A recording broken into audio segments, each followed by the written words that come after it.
ini kan kaitannya sama fikih gambar, masalah fikih gambar dalam Islam. Awalnya dulu saya menggambar ya utuh gitu, walaupun bentuknya karikatural, maksudnya yang distorsi bentuknya, cuman dan tanpa hidung waktu itu ya, awalnya tanpa hidung. Kemudian setelah ngaji, ikut kajian, terus tanya Ustadz sana sini, akhirnya mencoba mengambil jalan tengah dengan berusaha mengambil kehati-hatian dengan menghilangkan leher.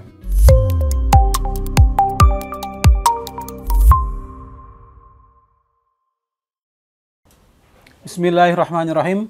Assalamualaikum warahmatullahi wabarakatuh. Waalaikumsalam warahmatullahi wabarakatuh. Kembali di channel Majalah Sahid, channel Majalah Suara Hidayatullah.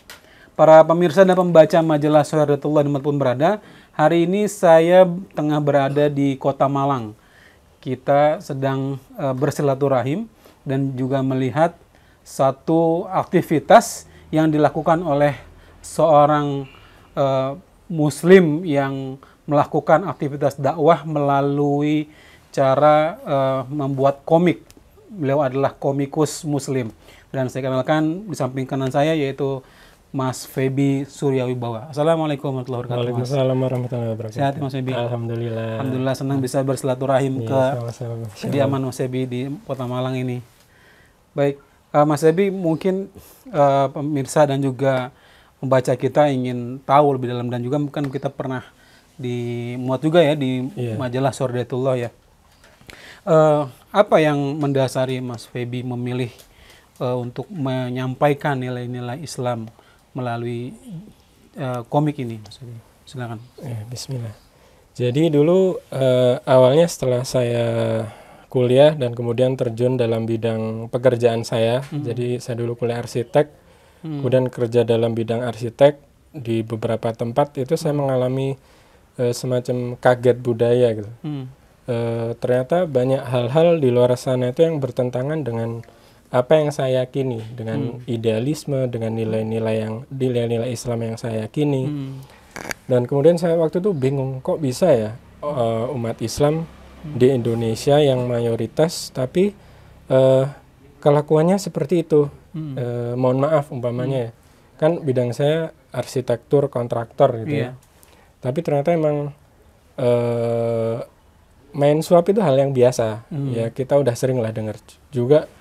Mohon maaf kayak masalah perempuan sebagai hiburan itu adalah hal biasa gitu. Dan itu saya benar-benar kaget. Kok bisa? Dulu saya di kuliah dididik dalam kondisi yang ideal. Ketika kerja itu bertemu dengan hal yang sangat berbenturan seperti itu, saya bertanya-tanya, ada apa ini? Padahal orang-orang itu juga yang saya tahu orang Islam, dia juga sholat, tapi kenapa hal seperti ini terjadi?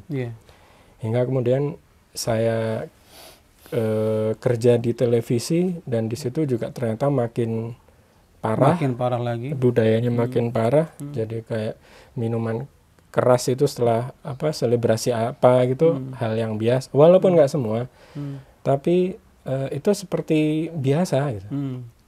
Mereka Muslim dan kadang ketika waktu sholat kok nggak pada sholat, dan mereka dengan enteng mengatakan bahwa yang penting udah penting hatinya masing-masing. Itu beberapa riak-riak yang membuat saya bertanya-tanya kenapa ini.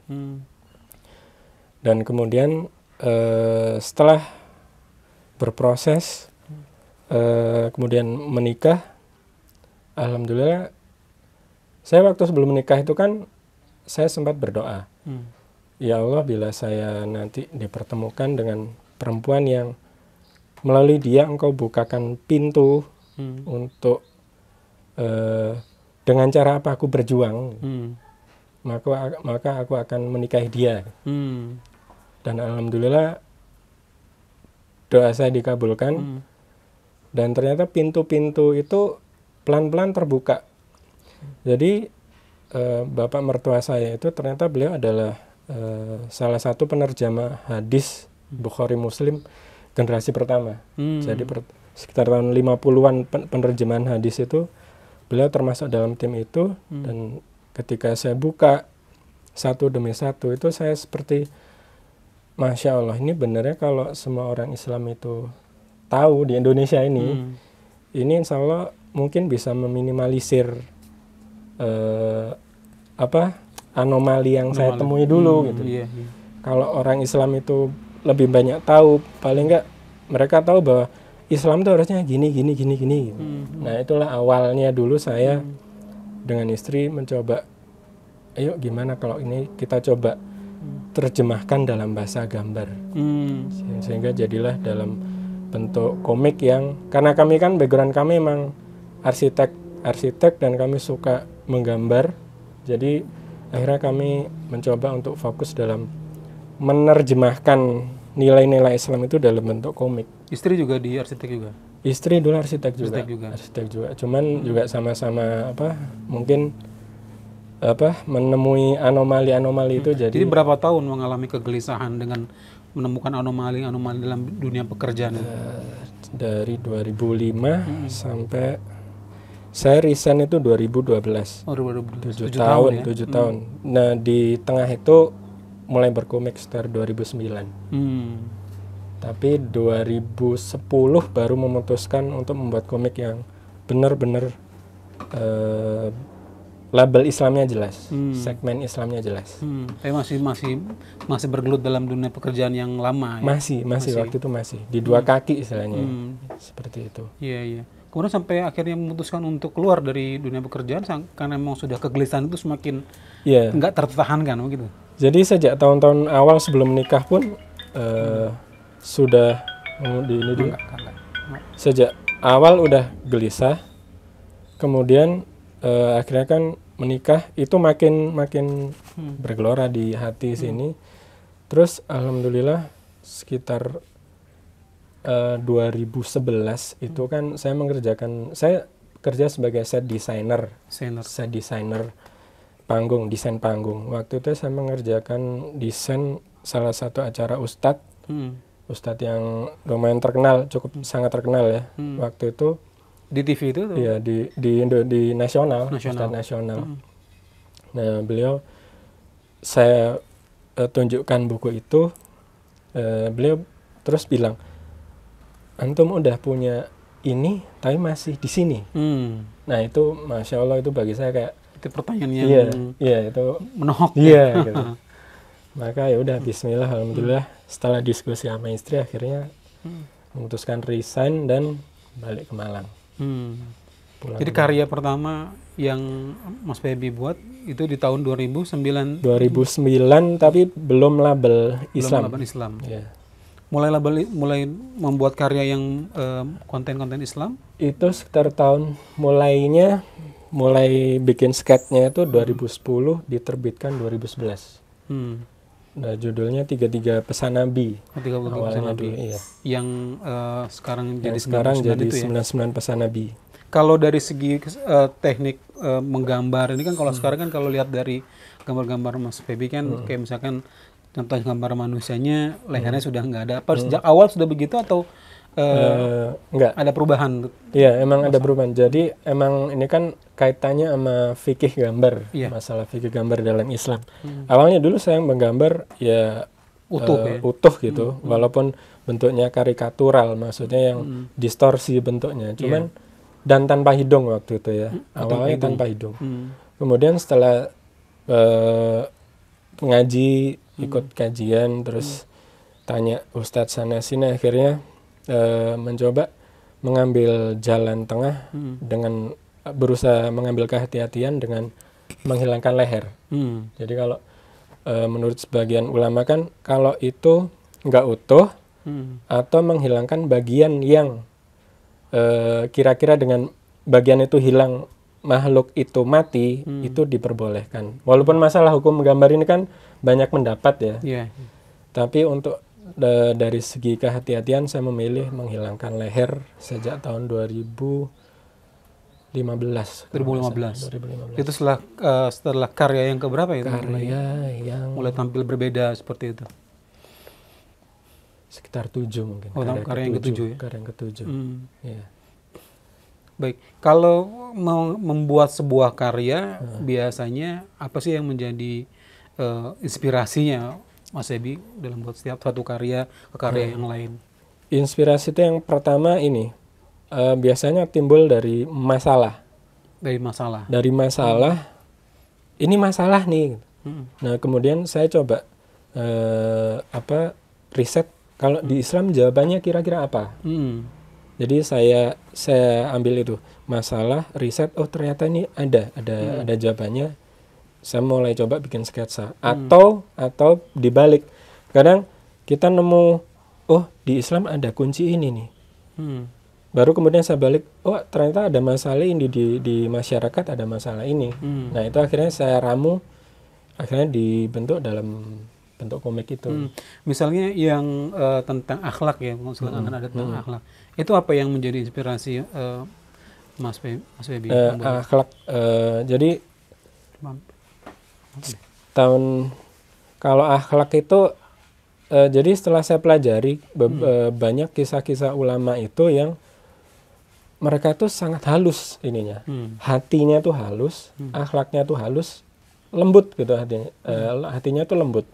Hal-hal yang ini benarnya kalau kita share ke masyarakat, mungkin siapa tahu ada yang ketularan. Minimal itu. Yang pertama benarnya ini. Jadi ketika saya membaca itu buat saya sendiri.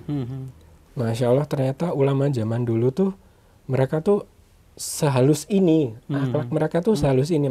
Akhirnya saya coba aplikasikan, walaupun saya belum bisa seperti itu, minimal saya pingin bisa seperti mereka.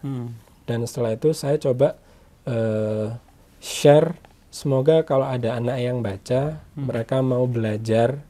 Kan kalau sekarang kan tayangannya itu kan tayangan-tayangan yang kasar ya, penuh kekerasan. Siapa tahu kalau dengan membaca buku ini, siapa tahu mereka ada yang mereka tangkap bahwa ulama-ulama yang bukan fiksi ini itu tuh bisa jadi panutan yang sangat bagus. Nah itu yang awalnya bikin komik tentang akhlak itu. Mas Ebi tentunya kan memang di dunia pertelevisian sudah melihat betul bagaimana tayangan-tayangan kasar, kemudian tidak ya secara etika juga jauh daripada akhlak ya. Dan itu menjadi inspirasi, salah satu juga menjadi inspirasi. Para pemirsa, ini salah satu karya dari Mas Febi, ada 2 tentang akhlak ya Mas ya? Komik peradaban akhlak. Sih, kan? Ada 3 ya? 3. Yang belum pernah lihat. Nah ini kisah-kisah penuh hikmah orang-orang saleh terdahulu. Ini yang seri 2-nya. Ada 3 seri. Satu lagi ini yang 3 seri. Ini 3 seri. Ini bisa menjadi siapa yang bagusnya membaca ini? Apa anak-anak langsung atau orang tuanya? Yang awalnya saya membuat ini untuk dibaca buat anak-anak usia 7 tahun ke atas lah. Tapi ternyata setelah orang tuanya membaca, mereka ternyata suka juga. Jadi ya alhamdulillah ternyata anaknya baca, orang tua juga baca. Itu saja, jadi bisa bareng-bareng buat teman diskusi. Jadi beli buku ini, beli komik ini bisa untuk anak-anak juga, bisa untuk orang tuanya juga ya. Untuk ngajari anak-anak mereka, ngajari anak-anak membaca juga semangat membaca. Kalau segi ininya inspirasi ceritanya, itu Mas Ebi dapat dari mana biasanya? Saya emang harus riset dari banyak literatur ulama-ulama yang kontemporer juga, yang ulama-ulama klasik. Jadi banyak riset. Jadi juga nggak mudah juga ya, harus banyak riset juga ya. Iya, banget. Artinya cerita-cerita yang dimunculkan memang cerita-cerita yang memang terjadi di ada literatur kita. Literatur sejarahnya jelas gitu. Literaturnya ada. Tidak sembarang membuat kisah-kisah yang nggak jelas. Nanti malah jadi yang Israeliat. Baik. Kemudian kalau buku-buku yang lain seperti misalnya ada 99 pesan Nabi. Ini juga buku yang paling bestseller ya Mas ya.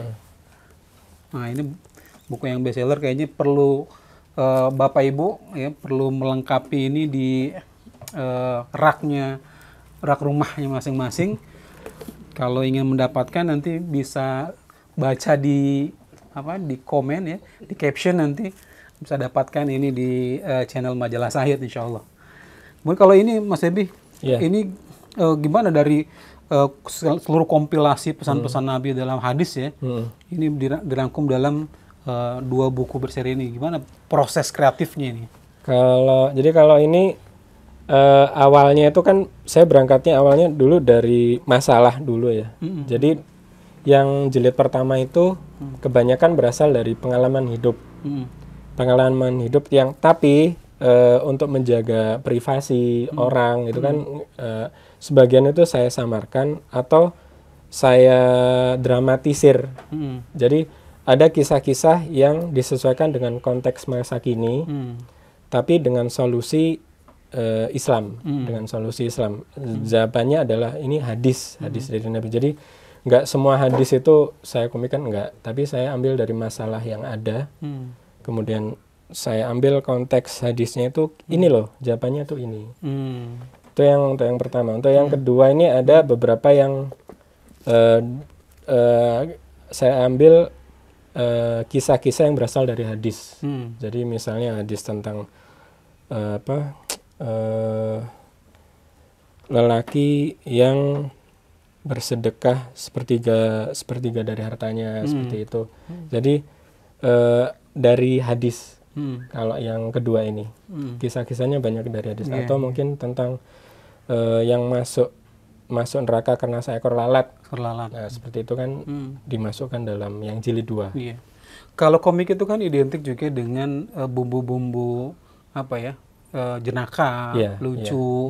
Gimana mensiasati antara pesan yang cukup serius dari Nabi dengan meraciknya menjadi dengan bumbu-bumbu jenaka itu. Nah, itu salah satu dibilang tantangan mungkin ya. Karena makin kesini emang saya ngerasa kalau terlalu banyak humornya ini kok jadinya ambiar. Pesannya tuh terutama tentang hadisnya sendiri jadinya bias gitu. Orang nggak ngeh tentang hadisnya sendiri, malah yang diinget cuman jokesnya aja. Akhirnya makin kesini saya coba persentase jokesnya itu lebih sedikit dari yang pertama, karena ya faktor itu tadi. Jadi tetap ada jokes tapi yang sekiranya nggak menyimpang atau malah membuat hal baru terkait hadis itu yang berusaha hati-hatinya di situ. Misalnya tahu-tahu umpama kisah yang lelaki yang masuk neraka karena seekor lalat gitu ya. Kalau diceritakan gitu aja mungkin anak-anak mungkin berasa kaku gitu ya. Tapi gimana biar tetap ada jokesnya, yaitu mau nggak mau kadang ada adegan yang sesuai persepsi saya sebagai komikus, tapi harus dikasih keterangan jelas bahwa ini tidak ada dalam hadis gitu. Jadi untuk disclaimer untuk bahwa ini tidak ada dalam hadis, untuk menjagani ada penafsiran bahwa ini ada dalam hadis, kan jadinya saya seakan-akan membuat hadis baru gitu. Itu dijelaskan di dalam ya? Dijelaskan dalam adegan ini tidak ada, dialog ini tidak ada. Jadi itu harus benar-benar di depan diinformasikan. Jadi mana yang memang teks hadis, teks asli hadis dan teks yang memang dibuat ya. Itu yang kehati-hatiannya. Selain daripada meramunya dengan bumbu-bumbu humor tadi, tantangan lain, kesulitan dalam membuat proses kreativitas apa? Kreativitas buat buku ini sih sebenarnya ini masalah fikih gambar ini kan guideline ya. Fikih gambar ini sendiri adalah guideline banget. Jadi saya sekarang dulu mungkin sekitar sebelum 2016 untuk menggambarkan perempuan nggak pakai hijab itu saya masih waktu itu. Tapi semakin kesini saya berpendapat bahwa karena rambut ini nggak boleh diperlihatkan, jadi saya nggak menggambarkan perempuan tanpa hijab.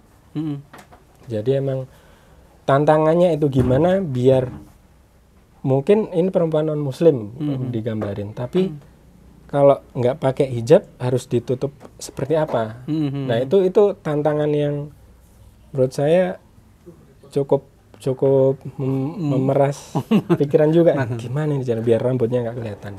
Siapa yang biasanya menjadi partner dalam diskusi soal penentuan gambar Istri. dan istri Istri berdua saya. aja Iya. istri. Istri saya, terutama untuk konten-konten yang aman buat anak-anak ya. Umpama kosakata zina aja. Kan kalau kita nganggep wah mungkin kalau anak usia 6 SD atau SMP ke atas mungkin nggak apa-apa lah konten ada kata-kata zina. Cuman bagaimana kalau anak-anak yang masih usia 4 atau 5 tahun. Nah ini sering orang tua tuh komplain ke kami, Mas kok ini ada kata, mohon maaf kayak dulu pernah saya di komik pertama itu ada kata bokep. Bokep mungkin tahu ya istilah itu. Padahal maksud saya adalah memberitahukan bahwa ini salah, tapi ternyata saya dikomplain, ada orang tua komplain, kok ada kata-kata bokep? Oh iya ya. Karena istilah itu akan ditanyakan sama anak ya. Iya, iya, itu yang saya, oh iya. Awalnya anak itu nggak tahu jadi tahu. Nah, betul. akhirnya itu kami revisi di catatan berikutnya. Jadi hal-hal kayak gitu tuh yang benar-benar jadi perhatian serius. Dan biasanya emang salah satu filternya istri. Selain berdua, karena ini juga memang kan ada konten-konten Islamnya. Ada nggak sih kemudian mengkonsultasikannya ini kepada ustadz? Ada, jadi ada cuman ustadz kami yang teman, tapi beliau ustadz di Jakarta. Jadi konsultasinya ke beliau.